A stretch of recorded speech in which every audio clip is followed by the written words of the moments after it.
नाज़रीन, इस वक्त हमारे साथ SSP ईस्ट डॉक्टर फ़ारूक रज़ा साहब मौजूद हैं। अस्सलाम वालेकुम। आपके टाइम का बहुत शुक्रिया।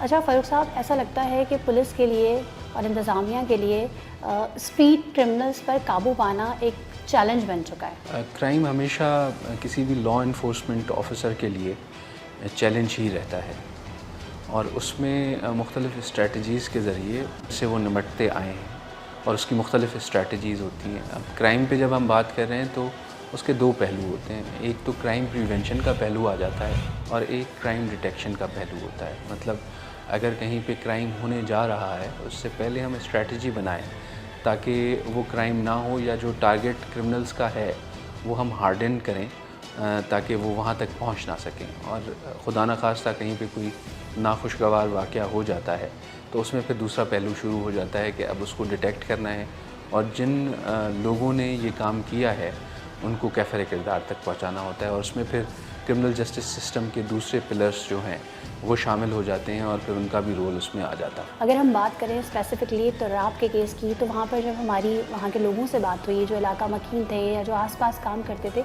उनका कहना था ये हॉट स्पॉट है और यहाँ पर आए दिन इस तरह के वाक़यात होते रहते थे। तो आपको लगता है कि वहाँ कहीं इंतज़ामिया की गफलत या कोताही है? बेसिकली ये हॉट स्पॉट होता गया है। हमारे पास जब भी कोई क्राइम होता है तो उसका हम लैटिट्यूड लॉन्गिट्यूड लेते हैं और उसको मैप करते हैं। क्राइम मैपिंग में जहाँ पे वारदातें मुख्तलिफ़ औकात में होती हैं उनके मुताबिक हम डिप्लॉयमेंट करते हैं। इस पे हम लोगों ने काफ़ी अर्क रेज़ी करके हॉट स्पॉट्स आइडेंटिफाई किए हैं और साथ उसको इंटीग्रेट किया है कि किस टाइम पे वहाँ पे कौन सी वारदात होती है। देखिए, इकोनॉमिक्स का एक बहुत अहम उसूल है कि रिसोर्सेज हमेशा लिमिटेड होती हैं और उसकी एफिशिएंट डिप्लॉयमेंट बहुत अहम होती है। अगर इसमें पुलिस की गफलत की बात करते हैं तो जितनी भी रिसोर्सेज हैं हम उसको एप्टली उस वक्त इस्तेमाल कर रहे थे और जो भी हमारी पुलिस की नफरी हुई थी डिप्लॉय, वो मुख्तलिफ़ पॉइंट्स पे अपनी ड्यूटी सर अंजाम दे रही। तो मेरे ख़्याल में ये है कि पुलिस वहाँ पे मौजूद थी। अब रिस्पांस टाइम पे बात आती है कि कितनी जल्दी पुलिस ने वहाँ पे रिस्पॉन्ड किया। लेकिन ये है कि ये वाक़या हो गया तो अब पुलिस की ज़िम्मेदारी ये बनती है कि इस वाक़े के जो किरदार हैं जिन्होंने ये काम सरज़द किया है उन तक पहुँचें और उनको कैफ़र किरदार तक सही है। ये वाक़या किस तरीके से रिपोर्ट हुआ था? ये वाक़या इनिशियली हमारे यहाँ जो सिस्टम है वो ये है कि 15 के थ्रू हमें रिपोर्ट आती है। 15 हमारे बेस को नोट कराता है और उसके बाद फिर पुलिस उसको रिस्पॉन्ड करती है। ये केस रिपोर्ट हुआ कि कहीं पे जो है वो किसी को गोली लगी है और वो शदीद ज़ख्मी होकर अस्पताल चला गया, वो तुराब था। उसके बाद फिर हम लोगों ने इसको रिस्पॉन्ड किया। इनिशियल जो रिपोर्ट्स बनी और बाद में फिर उनके आसिफ साहब थे जो कंप्लेनेंट बने केस के, उन्होंने केस दर्ज करवाया और अब ये केस जो है वो तफ्तीश के मुख्तलिफ़ मराहिल से गुजर रहा है। तो सवाल ये पैदा होता है कि जिस नकदी के लिए, जिस मोबाइल के लिए उन पर फायर किया गया, वो ना ही नकदी ली गई ना ही वो मोबाइल लिया गया। अब इस पूरी वारदात के बाद मुल्ज़िमान जो हैं वो दोबारा से पीछे जाते हैं। जो रक्शे के पीछे छुपा हुआ शख्स होता है जो कि फैसल है, जो कि उनका दोस्त है, उससे उसका मोबाइल लेके चले जाते हैं। ये थोड़ा सा आपको कुछ मशकूक नहीं लगता? क्या ऐसा लगता है कि कोई ज़ाती दुश्मनी का भी नतीजा है? मैं आपको गुजारिश करना चाहूँगा कि जो तफ्तीश है वो काफ़ी ओपन एंडेड होती है। आप उसको एक ख़ास मखसूस सिमत में और नहीं ले जा सकते। आप मुख्तलिफ़ ज़ावियों से इसको देखते हैं जब तक कि तफ्तीश कंक्लूड ना हो जाए। तो इसमें यह है कि हम लोग जो हमारी तफ्तीशी टीम है इस पे काम कर रही है, इसके ज़िम्मेदार जो होंगे जब वहाँ तक पहुँचेंगे तो बहुत सारी चीज़ें खुल के आएंगी।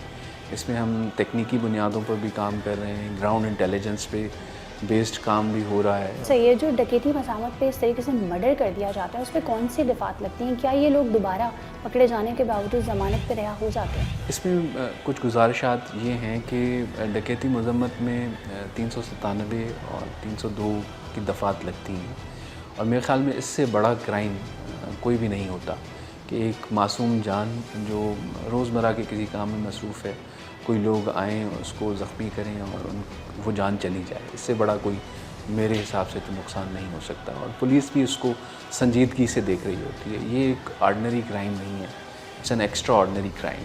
अब देखें, मैंने अपने 15 साल के तजुर्बे में ये बात नोटिस की है कि जो बंदा क्राइम करता है अगर उसकी करेक्शन ना हो तो वो फिर क्राइम का ही हिस्सा मुस्तकिल रहा आता है। جس کی وجہ سے ہی ہم ریپیٹ آفینڈرس کی لسٹیں بناتے ہیں، ریپیٹ آفینڈرس کے پیچھے جاتے ہیں.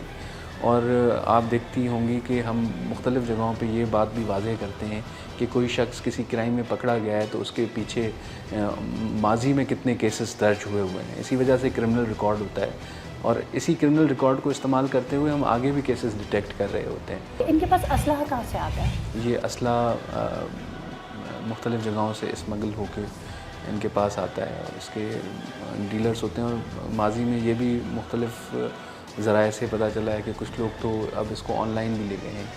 مطلب we are a very porous society جہاں پہ کسی بھی چیز کی ترسیل آج کل بہت آسان ہو گئی ہے. لیکن اس حوالے سے پولیس جو ہے وہ اپنے اقدامات کرتی رہتی ہے. جو ہمارے پاس وسائل ہیں ان کو بروئے کار لاتے ہوئے ہم مختلف طریقوں سے اس چیز کو چیک بھی کر رہے ہیں اور اس کو کرب کرنے کی، اس کی روک تھام کی بھی کوشش جاری کیے ہوئے ہیں. کرائم ریٹ بڑھتا چلا جا رہا ہے تمام دعووں وعدوں کے باوجود، انتظامات کے باوجود، فورسز کے باوجود. میری آپ سے گزارش یہ ہے کہ اگر ہم ایسٹ ضلع میں نے ایک انالیسس کر کے دیکھا، گزشتہ مطلب 20 مارچ تک میں نے ڈیٹا نکالا، 1 مارچ سے لے کے 20 مارچ تک، اور پھر میں نے 21 مارچ سے لے کے 10 اپریل تک کا ڈیٹا نکالا ہے اسٹیٹسٹیکلی.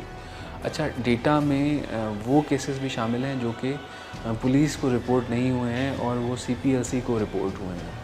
اور اس میں آپ کو شاید حیرت انگیز بات یہ لگے گی کہ جو ہماری اسٹریٹ کرائم کے واقعات ہیں جیسا کہ موبائل چھننا وغیرہ ہے، اس میں یہ مطلب پروون ہے، فیکٹس کی بات کر رہا ہوں، جو میں نے ڈیٹا اکٹھا کیا ہے اور وہ CPLC کے ذرائع سے میں نے اس کو میچ کیا ہے، تو 17% کم ہوئے ایسٹ میں.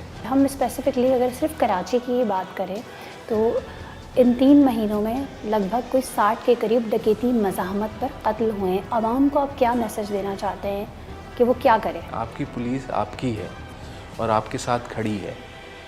ہم ہر جگہ آپ کے لیے پہنچنے کے لیے تیار ہیں. ہم ہر ممکن کوشش کریں گے، ہم اپنے تمام تر وسائل استعمال کریں گے تاکہ آپ کے جان و مال کی حفاظت کریں. اور اس جان و مال کی حفاظت میں ماضی میں بھی ہم نے اپنی جانیں کھوئی ہیں اور ہم اب بھی تیار ہیں کہ آپ کے لیے اپنی جان نثار کر دیں اور ہم اس کام کے ساتھ جٹے رہیں گے. اگر کوئی آتا ہے اور ان سے اسنیچنگ کرتا ہے تو کیا وہ اپنی چیزیں دے دیں؟ عوام جو ہے کیونکہ ٹرینڈ نہیں ہے تو ان کے لیے ضروری یہ ہے کہ بلا جواز اپنی جان کو خطرے میں نہ ڈالیں. یہ مقامی ہوتے ہیں یا غیر مقامی؟ بنیادی طور پہ میں سمجھتا ہوں کہ یہ ایک ہی نسل ہے جو کرمنلز کی نسل ہے اور اس کے خلاف کام کرنا چاہیے. کراچی میں اسلحے کے زور پر شہریوں سے نقدی، موبائل فونز، موٹر سائیکلیں، گاڑیاں چھین کر اور چوری کر کے ان کی جان بھی لی جا رہی ہے. اپنے ہی لہو میں ڈوبے شہری اپنی بے جان آنکھوں سے اپنا وہ گناہ پوچھتے نظر آتے ہیں جس کی پاداش میں ان کو زندگی سے محروم کر دیا گیا. روزانہ کی بنیاد پر جرائم پیشہ افراد معصوم شہریوں کی جانوں سے کھیل رہے ہیں. اپنے گھروں کی کفالت کرنے والے لوگ بے دریغ سفاک ڈکیتوں کے نشانے پر ہیں جو بلا خوف و خطر لوٹ ماری کر رہے ہیں. گھر کی دہلیز سے لے کر سڑکوں چوراہوں پر ڈاکوؤں اور چوروں کا راج ہے جو ہنستے مسکراتے خاندانوں کی خوشیاں ملیا میٹ کر کے آہوں اور سسکیوں کا طوفان لا رہے ہیں. لوگوں کا اعتبار، اعتماد اور بھروسہ ختم ہو چکا ہے. اب سوائے ڈر و خوف کے علاوہ کوئی جذبہ باقی نہیں رہا. لیکن وہ کون لوگ ہیں جو کھلے عام ڈکیتی کر کے انتظامیہ کی ناک کے نیچے سے انسانیت کو تار تار کر رہے ہیں؟ CCTV کیمروں میں شناخت کے بعد بھی یہ آزاد دندناتے کیوں پھر رہے ہیں؟ کیا یہ طاقتور ہے یا ان کی پشت پناہی کے پیچھے کچھ اور ہی کہانی ہے؟ یہ وہ سوالات ہیں جن کے جوابات عوام ارباب اختیار سے جاننا چاہتی ہے اور ان حفاظتی اقدامات کی طلبگار ہے جس سے ان کی زندگی کو تحفظ مل سکے. جرم معاشرے کا حصہ ہے اور اس کی جڑ کو ختم کرنا معاشرتی فریضہ ہے جس کی ادائیگی ہم سب پر واجب ہے. اگر آپ کے ارد گرد مسئلے مسائل ہیں اور آپ چاہتے ہیں کہ سچ کے سفر میں ہم آپ کی آواز بنے تو اسکرین پہ موجود نمبرز پر رابطہ کر سکتے ہیں. اسی کے ساتھ اپنی میزبان ثنا فیصل اور سچ کا سفر کی پوری ٹیم کو اجازت دیجیے. اللہ حافظ.